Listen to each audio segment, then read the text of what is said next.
DalaDFitness. I am meal prepping because it's Sunday. I gotta prep for the week. But before I do, I wanted to go ahead and share day 3 of Let's Get Personal.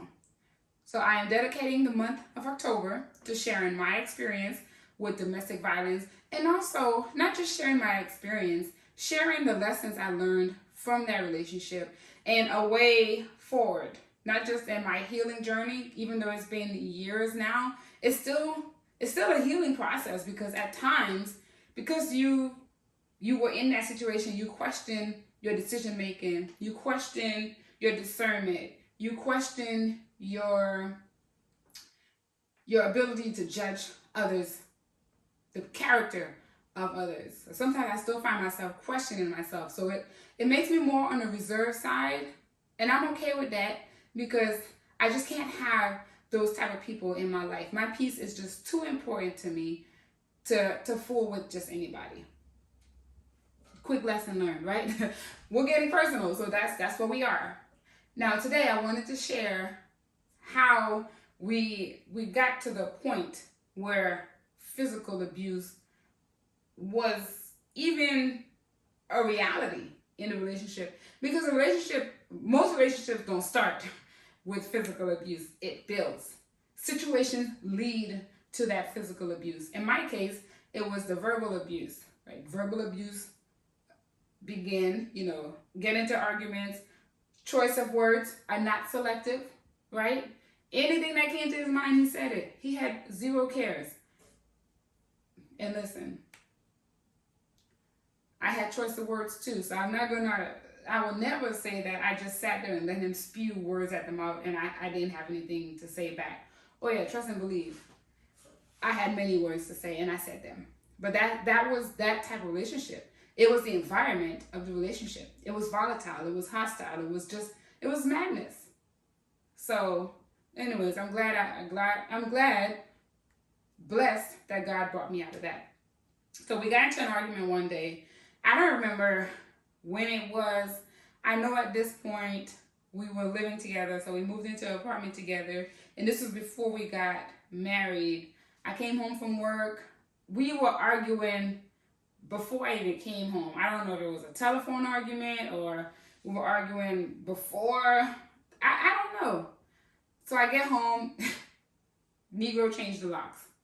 Whatever. It's like I got used to it. I was like, whatever, I ain't got time for this. Mind you, I got a mom and a dad. I can always go back there. So I'm knocking on the door. He's still continuing the argument. This is dumb. I'm like, whatever, I'm about to leave. I can go to my parents. I don't need to stay here. He opens the door and we're arguing. I'm arguing right back. I'm a match your energy.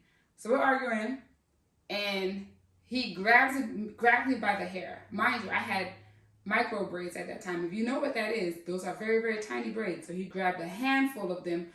I could hear like just hair come out. And he pulls me down to the floor and drags me by the hair inside the house. Now we're fighting. We are fighting, okay?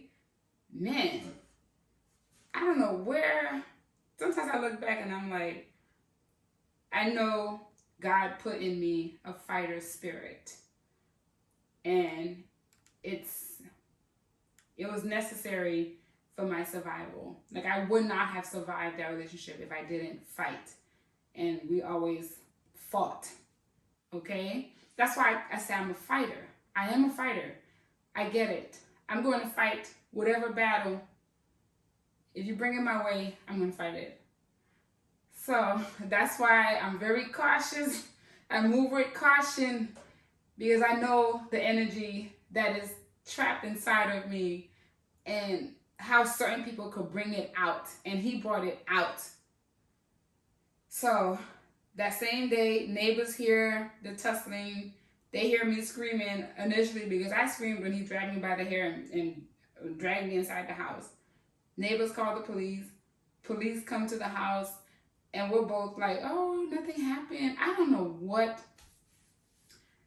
I said to make the police believe everything was fine.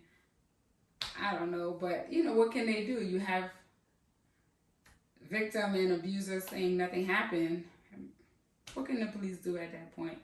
I don't have any scars. I mean, my hair. He had scratches. Listen, because I have nails. I will scratch your ace. Okay? So, but they didn't arrest anyone. They just took our statements and then they left. And of course, he apologized. We stay together. We get married. And there's more stories to tell from there because the abuse did not stop. It continued. Marriage did not change a doggone thing.